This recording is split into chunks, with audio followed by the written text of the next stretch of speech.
Okay. Second time is a charm, I hope. Can you all hear me now? Oh, Yes. yes. Good. Okay. Anthony, I was a little bit worried. You were the last nod. Okay, perfect. Thank you, everybody, for sticking with us while we worked through that. So again, I'm Renee DeVerstal. I am the Chief Medical Officer of Vave, and I also am an academic hospitalist at Oregon Health and Science University. So excited to have these three fantastic clinicians, researchers, professors with us on this EduCast about mission-driven work, and it's true to my heart because this is why I do what I do and why my husband gets annoyed with me for working all the time. So I really look forward to introducing you all, and then I'm going to have you speak a little bit, and then we'll just go into questions. And I really hope that people out on social media streams will send us their questions. So we're going to go in the order that I met you all out in the POCUS world. So Dr. Anjali Bhagra is up first. She's a professor of medicine and the medical director of the Office of Equity, Inclusion, and Diversity at Mayo. She's also the chair of several of the groups within Mayo national boards and is a nationally and internationally known thought leader, educator, and speaker on the topics of resilience, leadership, diversity, equity, and inclusion. So the reason we met out at WCUME, or World Congress for Ultrasound and Medical Education. We've taught together for American College of Physicians and other courses. And over the years, getting to know her, I learned about her passion for resilience. And then she co-founded and co-directs this well-known Mayo Grit conference, which I'm dying to make it to. It stands for Growth, Resilience, Inspiration, and Tenacity. And the course is intended to empower men and women with the skills and resources to promote equity and build an inclusive leadership in healthcare. So I really wanted to hear from you, Anjali. I hope it's okay I call you Anjali, Dr. Bhagra. I wanted to hear your passion here, besides the ways that I know you most in the POCUS world.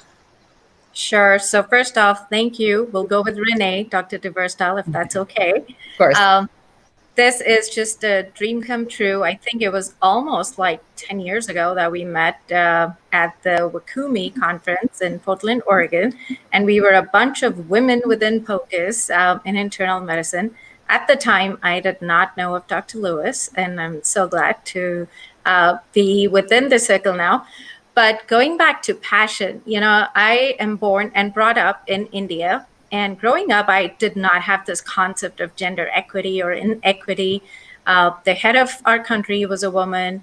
The head of our police force nationally was a woman. So I guess I just grew up thinking that, it's all equal. It's a world of all equals. I ended up going to an all-women's medical school in New Delhi, India. And we were majority. I didn't really face much of inequity and there. I did train as a radiologist in India, hence my love for POCUS. Did 100 ultrasounds a day on an average as part of training. And so ultrasound, my first love, that's where the genesis of ultrasound came. And then my husband and I, we relocated to the United States 17 years ago. The love of POCUS continued within internal medicine as I trained as an internist in the US. And I also got exposed to a lot of inequity and issues around inclusion in just being a mom of a 6-month-old in training and learning a whole new medical system within the US. Over the years, I have to admit, with mentors, role models, both at Mayo and outside of Mayo, within the POCUS world, both of these passions morphed into let's do something about it, which came in the form of leadership opportunities, and it's onward from there. I love it so much. I didn't know all the way back. We've sat down a lot to chat over these courses and things, but the full genesis of your story is incredible. And I look forward to asking you more questions. So next we're on to Dr. Resa Lewiss, who I've seen at several different WCUME, again, World Congress for Ultrasound and Medical Education. Those conferences are put on by SUSME, or Society of Ultrasound and Medical Education.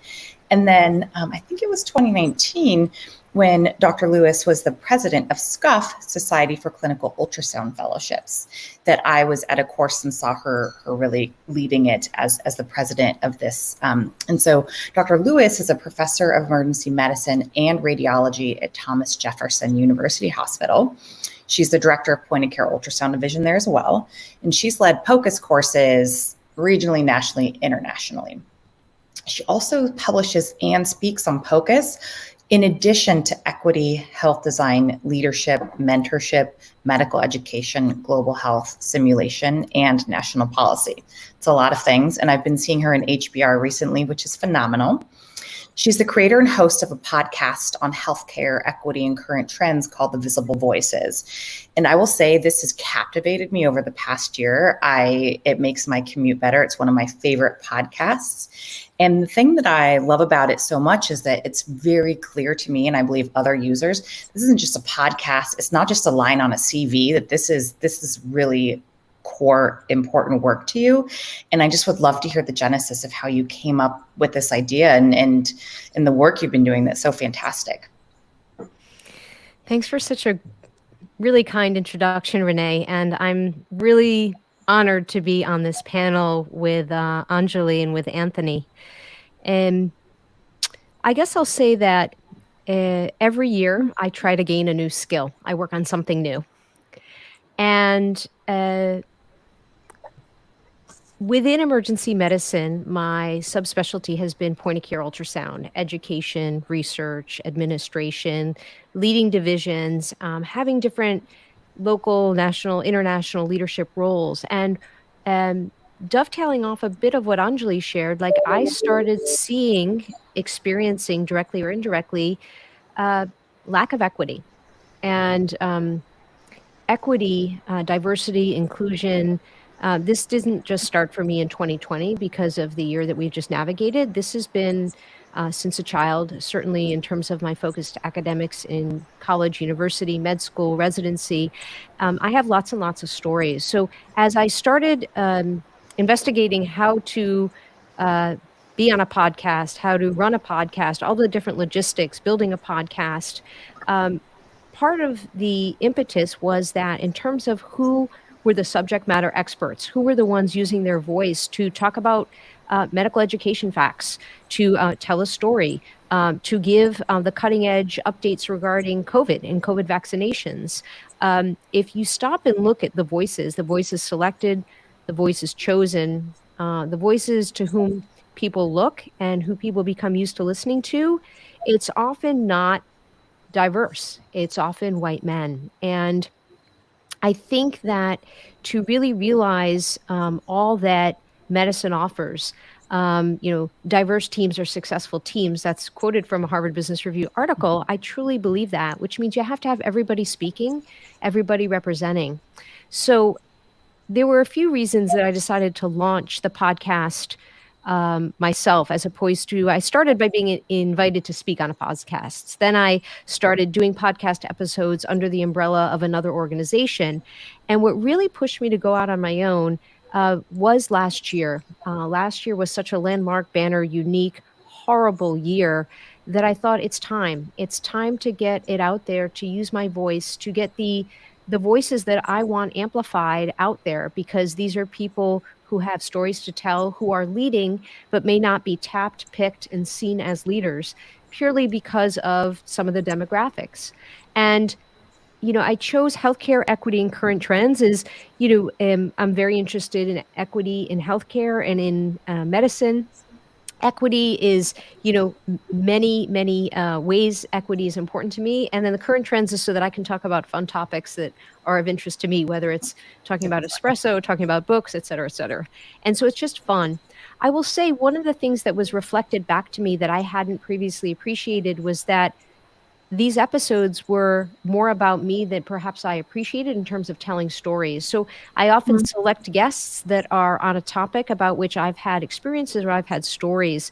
And it's been interesting to see how there's been a storytelling aspect to these episodes that may not be me directly, because I might not be telling my stories, but through my guests, I'm indirectly telling stories. Thanks for allowing me to share that. Yeah, of course. Thank you for sharing that. I love the work, and it's great to, and one of my favorites, I'll give a shout out to my other podcasting friend, or there's a lot of fantastic physicians podcasting, but it was fantastic to hear you and Dr. Adara Landry on Dr. Mark Shapiro's Explore the Space podcast. And that was like when all of my worlds came together. So, okay, fantastic. So now we are on to Dr. Anthony Weeks, and he maybe could have gotten put before Resa, but I feel like Resa, we met earlier in Wakumi, but so I first saw Dr. Weeks give a talk about the RV at AIUM, American Institute of Ultrasound and Medicine. And my mind was blown. I was like, this dude knows more about the RV than anyone I've ever known. And he also could break it down in a way that I was pretty, I'd been in ultrasound for a couple of years by then, but I wasn't feeling as confident as others. And so he broke it down in such an understandable way that I went up to him afterwards and then said, gosh, that was like the best RV talk I've ever heard. And so then as I was trying to think about, okay, who do I want to bring in, for this mission-driven work? And I saw a video for, and I'll talk more about Anthony's background. Actually, I should go ahead and do this now. So Dr. Anthony Weeks is a professor of emergency medicine and the director of emergency medicine at Carolinas Medical Center. And there he was actually the emergency ultrasound fellowship director for 11 years. And the clinical research that led to this phenomenal talk and others focuses on echocardiography and pulmonary embolism. And so in this work, he's been a regional director for multi-center studies. He has organized grassroots pulmonary embolism outcome study, PESCOR, so research network of 6 EDs. And that actually went on to get federal funding. And he also is the principal investigator of the CODE Pulmonary Embolism Research Registry. And this is for the more severe forms of pulmonary embolism that come into the regional departments, EDs there of Atrium Healthcare, which is part of the Carolinas system. And so I happened to see a video from the Master of Science degree for clinical research for healthcare professionals at Drexel University School of Medicine. And that is quite the mouthful. And in it, he was talking about his passion and what led him to do the phenomenal research that he does. And I just thought he is the perfect person to bring for our panel. So I would love for you to share with the audience the motivation behind your phenomenal research. All right. Thanks for that introduction. I'm not sure if I could accept all of those compliments, but I'll take it today. Yeah. I've been involved with emergency ultrasound education for quite some time. Did many lectures. Like breaking things down, making it simplified, but not oversimplifying it, and just trying to inspire people to appreciate this fantastic tool that could make them better clinicians. The challenge after a while was I wanted to spend more time instead of wearing too many hats and, taking care of the ultrasound probe and taking care of different things. I wanted to focus on something that required a little more attention than just when you're just juggling many balls. So I wanted to not just give the talks, but actually spend a long time so I could be the person who adds to that one bullet point. And that really is almost like being a glutton for punishment because it takes a lot of time and effort to do that. But after having some jobs where I realized, shoot, that's what it feels like to wake up and hate going into work, where I had a job where I was more of dealing with more administrative work. I'm like, oh, that's what people feel like. To have a research idea or something that's been vexing to you because you deal with it over and over and you keep saying these darn PE patients, they could really fool you. Yeah. And you start looking into ways to simplify it or at least triage them or get better information. That appealed to me. And that coupled with other personal experiences where one of my friends died suddenly and a family member, a cousin, he also had a bad PE with syncope. It sort of drove you to do a little bit more. And I'm not curing scurvy, but the thing is, I'm still spending more time delving into the problem. Some of the research that's been done, the outcomes seem to focus on things that are far out and don't inform us as clinicians right away. And I saw opportunities to go into that. I got involved with research because I realized it is very challenging. And I've had some experiences where I've spent close to 500 hours just trying to enroll 21 patients. And I'm like, I got to do better than this. I've got to be more efficient.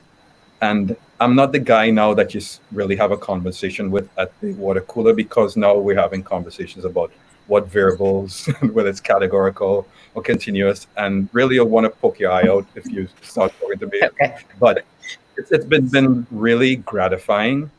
And when we have troubles or things are going through droughts, it's really helpful to know that how the bigger purpose is out there, and it provides you with that grit that we talk about, because you're engaged, you know it's worth it. And the results that we're seeing now that we didn't publish yet are really encouraging, and I think they will have an impact. And that's probably something that makes you feel really proud, because you know it was worth all of the effort, and hopefully I'm able to write it up in ways that will be appreciated by others.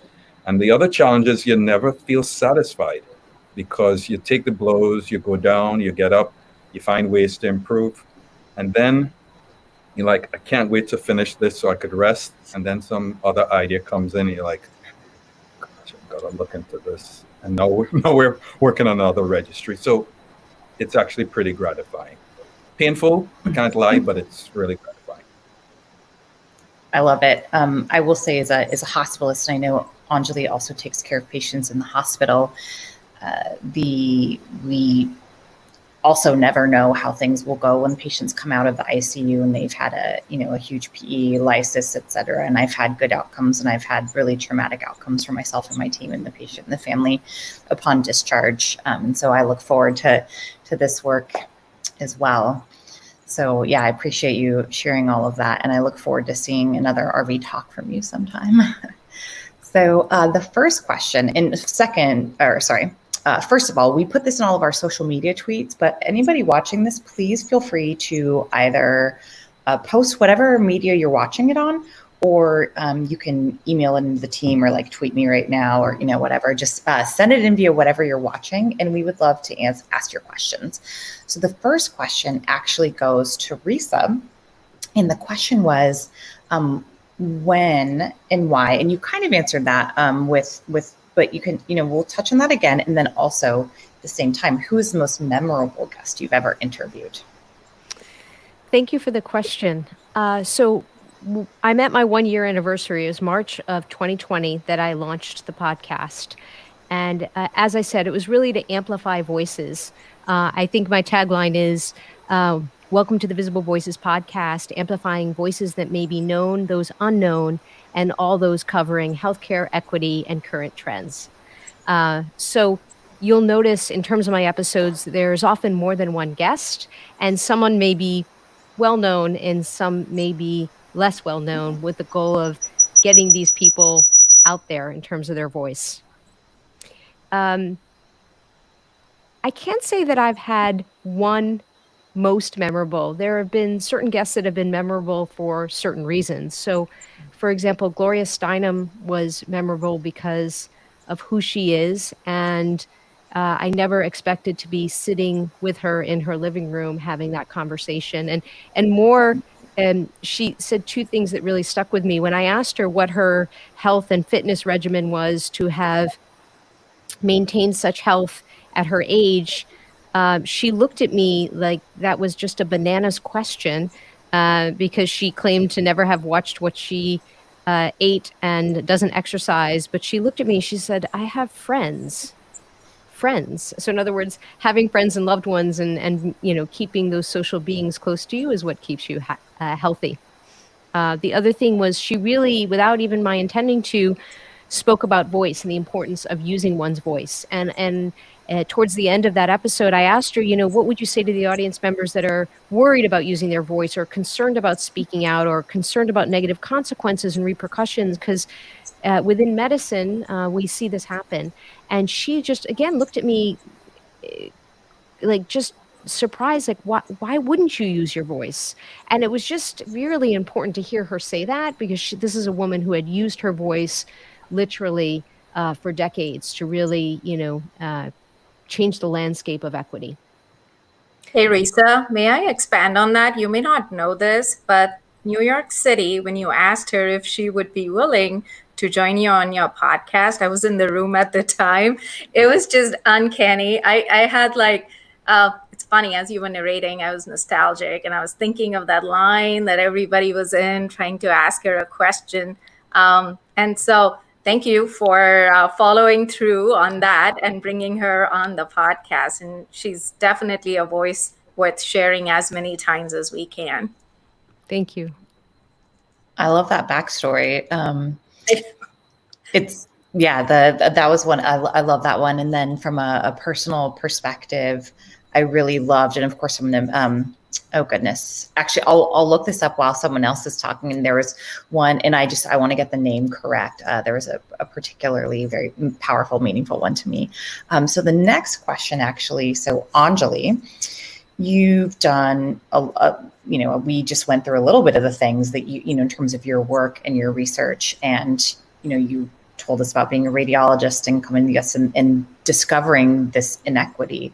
And the question is, so if you had to pick one thing, what are you most proud of? What do you feel is your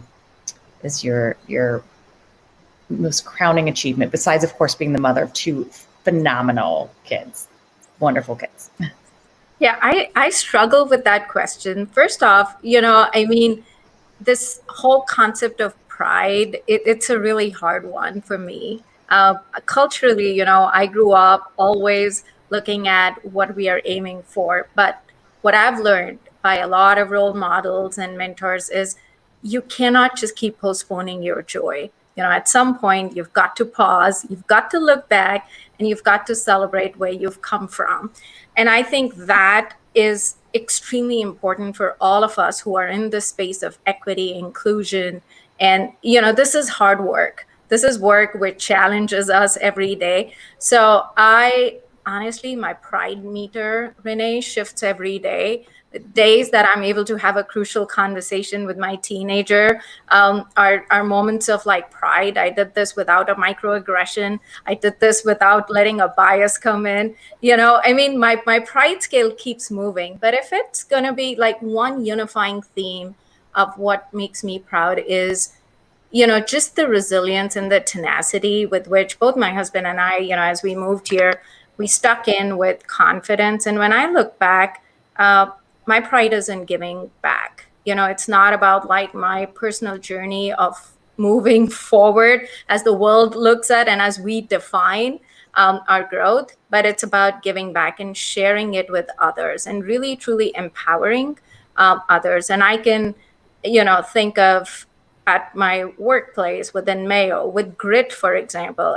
That's a very satisfying thing for me personally. It's a place where you democratize access to sponsorship, coaching, mentorship. It's not about somebody else coming and tapping you into a leadership position, but you create that opportunity. So being able to create opportunities for many is what truly gives me a sense of fulfillment. Could I call it pride?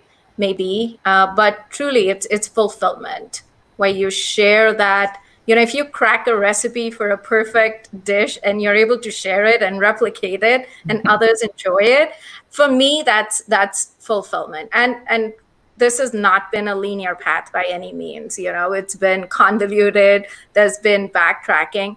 But one thing that really I've picked up, I actually trained in mindfulness through my professional journey. I went through a MBSR certification, mindfulness-based stress reduction and biofeedback. So in my other clinical hat, I see patients for stress management and resilience at Mayo. And what really, truly gives me pride and fulfillment in that role is holding people when they are the most vulnerable. And that's not something you measure by a leadership position, but it's that human touch. And really, it's really allowed me to have pride in being vulnerable myself. Absolutely. That's incredibly, incredibly meaningful.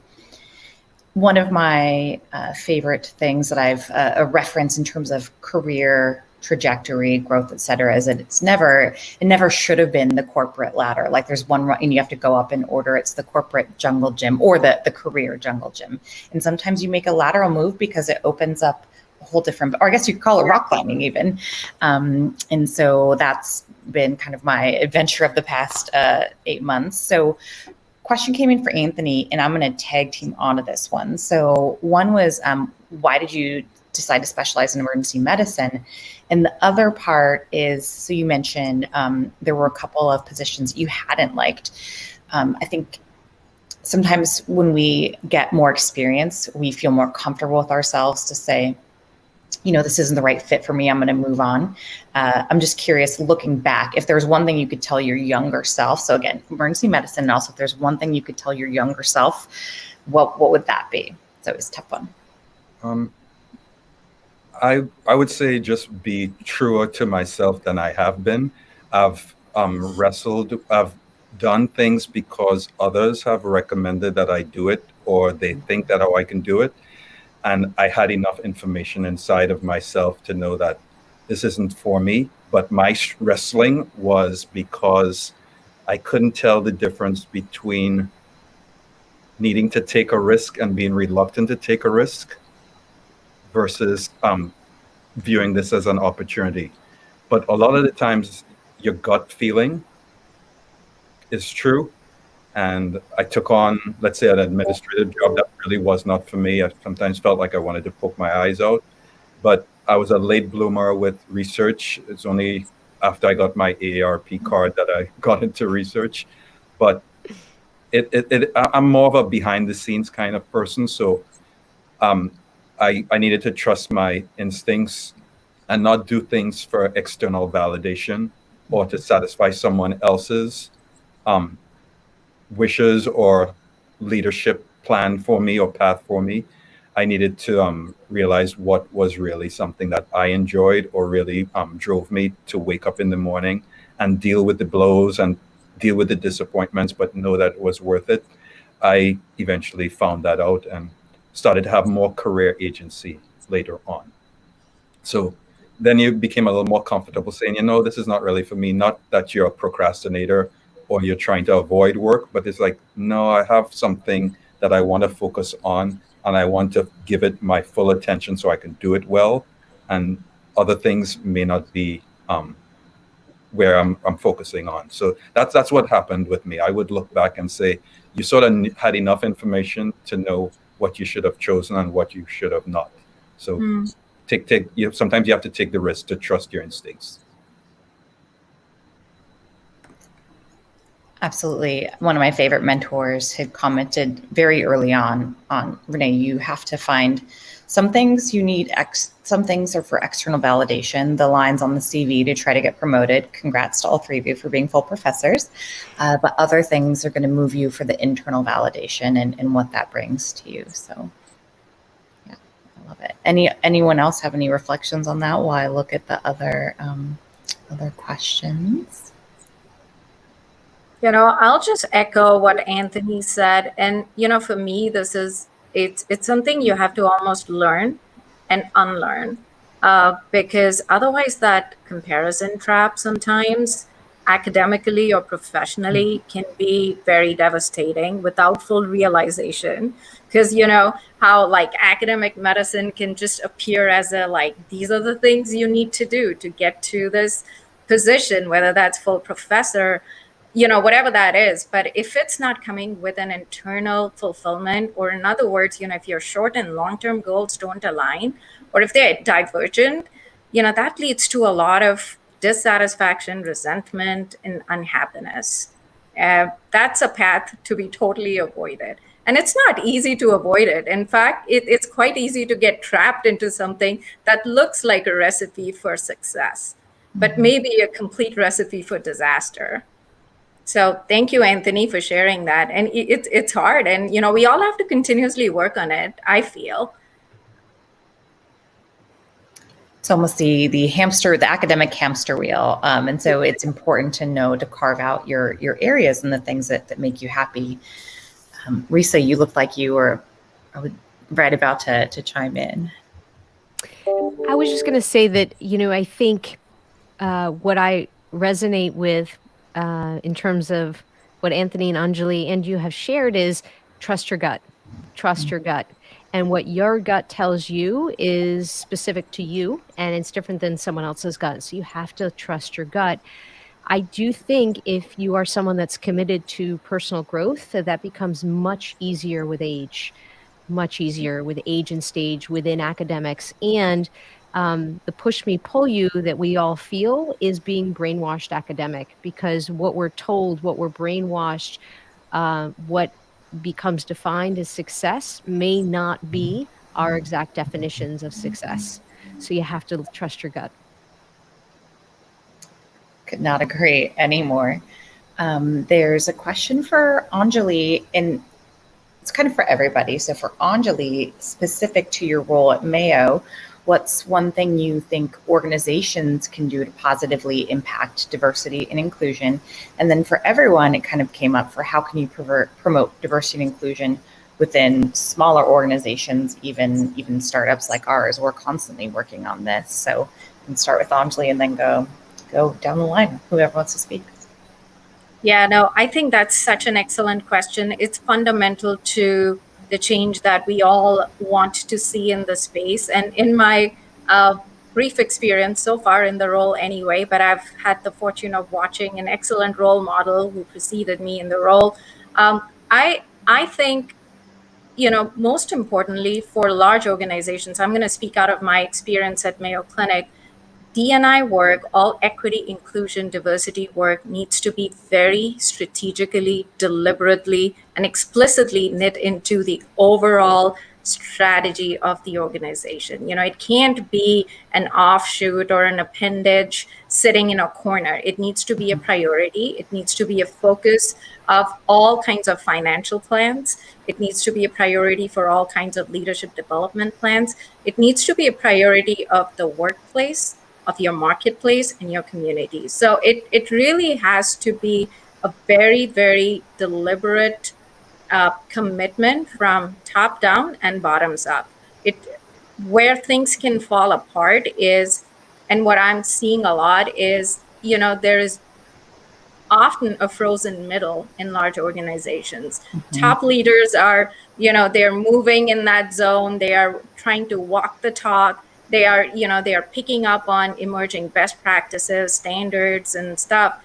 And it's really hard to move your whole organization along. So as these strategies are built into deliberate deliverables for organizations, accountabilities, there needs to be strong operational plans. Because otherwise there's a disconnect between effort and goal, and that doesn't lead us anywhere. And certainly, this work can't be done without having full awareness of that the work needs to be done for the people, with the people, not just, them as end users. This needs to be done with the people who are most impacted by these issues. So empowering them is extremely important in the work. I mean, these are just high overview of, I would say high level themes for organizations. There's so much into this that we can dig into this at granular level, but I would say that would be a starting point for organizational approach. Yeah, the frozen middle, I hadn't heard that. And that is, it cemented a whole lot for me. Resa, you were going to go. I was going to say that I think it has to be deliberate and it has to be intentional. There's plenty of literature to talk about how essentially nothing has changed over time. Over the last 25 years, we really haven't seen positive movement in terms of salary equity, leadership position equity, and actually, reportings of harassment, whether it's sexual, whether it's gender, whether it's racial, ethnic. And I've had plenty of mentors and friends and colleagues who are older than me say, Resa, nothing has changed over time. And that's remarkable, to speak with people who are retired or are in the final phase of their career in their 70s, say nothing has changed. One piece of currency that I learned early on. It was kind of a hard lesson and an important lesson. And Anthony is a part of this lesson. So Anthony and I met in 2002. And I've said this, he is one of my sole he for she allies, male allies that I have had throughout my professional career. And yes, Anthony is special. And also that I have had so few speaks to the environment of medicine. And, you know, I'm not going to go into depth about what it means to be a he for she or what it means to be an ally, but suffice it to say that none of us get to where we are alone. And early on, my first POCUS publications were with Anthony. And I started learning the importance of the currency of putting things in writing and getting things published. And I can tell a story, share a story, talk about something with diversity, equity, inclusion, that people are like, oh, that sounds horrible, or I can't believe that happened, or wow, really? And that, from what I've seen and experienced, does not quite have the impact to getting something published. And because when people see something in writing, they're like, you told me this, but I had no idea. And it's not about shock value, and it's not about an emotional expression of a story. It's actually about data and facts. And there's a lot of data and a lot of facts. And I will say that within the POCUS community, we are working on publishing how we've done in terms of gender inclusion, how we've done in terms of racial ethnic inclusion. And it's not negative, and it's not to point fingers. It's to say, look, this is where we've been so far. Look at how much we can do, because there's a lot we can do. And there was a question in the box, I'll just keep it this last part brief, that there's a lot we can do. There's a lot we can do in terms of who we invite to speak, of with whom we write, of who we nominate for positions, who we nominate for awards. And it's got to be intentional. It's got to be kind of on your mind at all times. One final share is there were years at every single SCUF conference, and they would talk about the first ever ultrasound fellow was, and they would always say that it was this white man in the point of care ultrasound world. And he is a friend, he is a mentor, and yes, he's held many leadership positions and he's published, but you know what? He was not the first fellow, because he told me himself, he's like, no, Resa, I wasn't the first fellow. And I kept correcting because it was 3 women. The first 3 POCUS fellows were women, but I couldn't get anybody to change their narrative or change their history. Now it is written down. Now it is on the website, accurately stated. Now it will be coming out in a manuscript. But it's just remarkable, the resistance and the sort of revisionist history that occurs, and we are not immune. Thank you so much. Yeah, if I could chime in, I would completely agree with what they said. One thing that I noticed, like when I'm driving to and from work, is that you look at these side view mirrors of these modern cars, and you start seeing these little lights that turn yellow or turn red. And before, everyone just considered it the blind spot. But when you put a name on it, and you're deliberately trying to say, you know what? Yes, I'm seeing everything around me except for the blind spot. You put a name on it. You recognize, once we start talking about the named blind spot, that a lot of things that are potentially or actually really impactful to others and to yourself could happen in the blind spot. So the fact is that now a lot of technology is focusing on that named blind spot that we have, and that's made things better for everyone. So I totally agree with putting a name on it, so you'll be very deliberate in it, getting rid of the blind spots. That'll be better for everyone. I love that analogy. It's fantastic.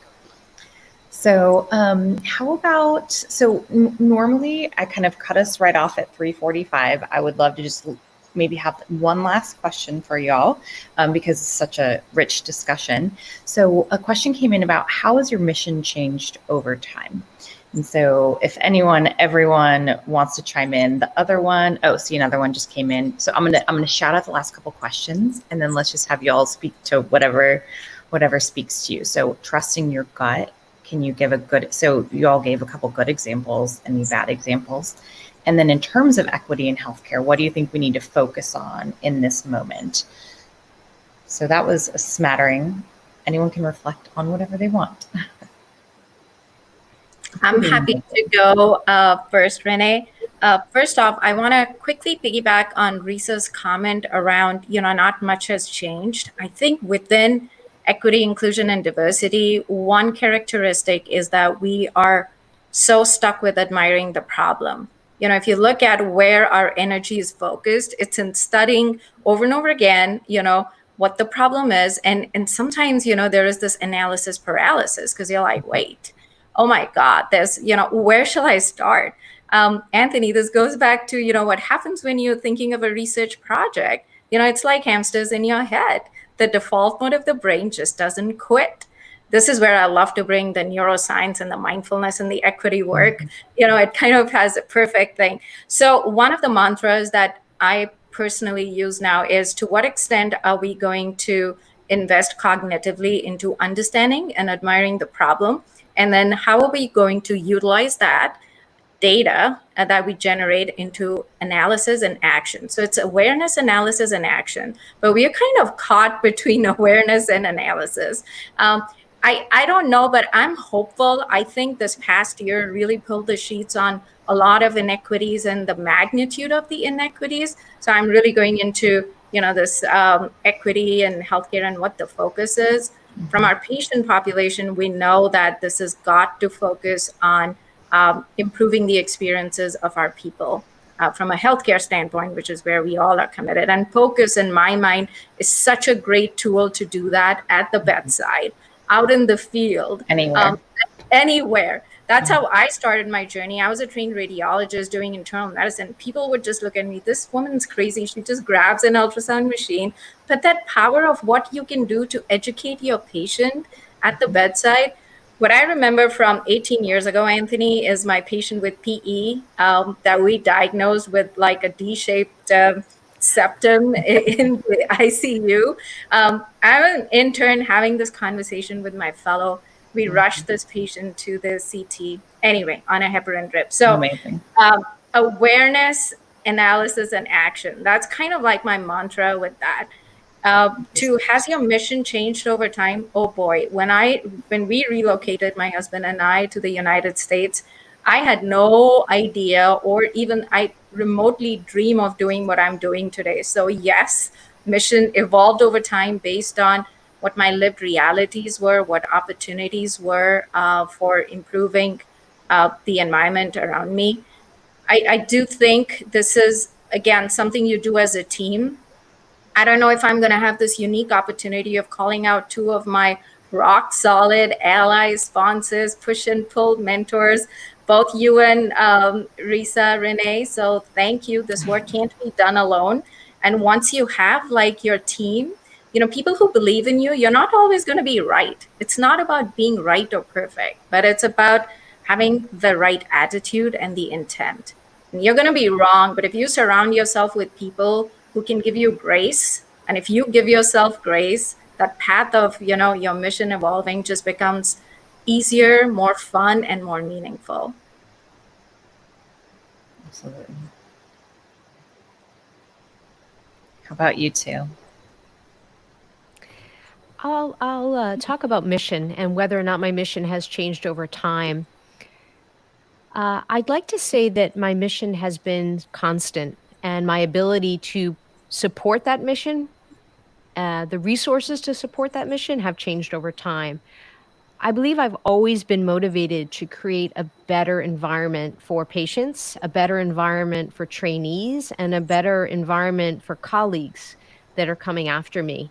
And that overlaps with point of care ultrasound, and that overlaps with diversity, equity, inclusion, creating safe, dignified, equitable work environments for everybody on all sides of the equation, meaning patients, 100% absolutely, trainees, yes, and colleagues. And I talked about aging and stage, and when you are mid-career, you see the people in stages before you, and you want to hope and see and assist with making sure they don't have as difficult of a path to navigate as perhaps you yourself have had or you've seen others had. Because at the end of the day, we go into medicine to take good care of patients, and the fewer their distractions are to do that, the better for everybody. Couldn't agree more. Anthony, I think we're going to let you have the last few words, and then I'll just send the audience off at the end with a teaser for our next EduCast, which is actually going to be POCUS in primary care. And we're going to have 3 outpatient clinicians talking about how, ultrasound isn't just for the ER, the ICU, the hospital, primary care. And my goal in life is to work part-time doing home visits for urgent care, elderly, debilitated patients. But so that's the hook for next month. And then Anthony, I would love if you could send us home with your, whether it's again, equity, focus, mission changing, anything. We'd love if you could take us home. Well, the part that I enjoy is that the mission evolves. The part that I enjoy would be just the team building that has occurred, where I'm working with people that I could see already they are brighter than I am. And you see them get to a certain level of excellence that's even beyond what you saw as being in their future. To me, that's probably one of the most satisfying parts of the projects that we've done. And I can't really say there's a special project because each one builds upon the other one. And just realizing that, you know what, Angela, Greg, Dan, all these people that I worked with, the people that got committed to going on and taking on these consent forms and scanning at 24/7, all those folks were invaluable. Jaron Raper and Carly and all this, and Katie and all Alyssa, friendships that'll last for a long time because they really believed in it. I don't want to say they drank the Kool-Aid or whatever, but they went with it. I needed them. It wasn't me just helping them. I needed them. They've become friends, and that journey has just been fantastic. The most satisfying part of it all. I love it. That's a perfect message. I feel so thankful to have had you 3 on. I got goosebumps several times. I mean, just a really impactful discussion for me, and I'm sure for everybody else watching. And I just really thank you so much for your time. And I look forward to seeing you all out in POCUS conferences or GRIT or on the podcast or anything else. And I'm gonna skip us on to, I'm gonna put up the date, and I will say hello to you 3 in the green room and end the broadcast for everyone else. So it's been wonderful. Thank you for joining us.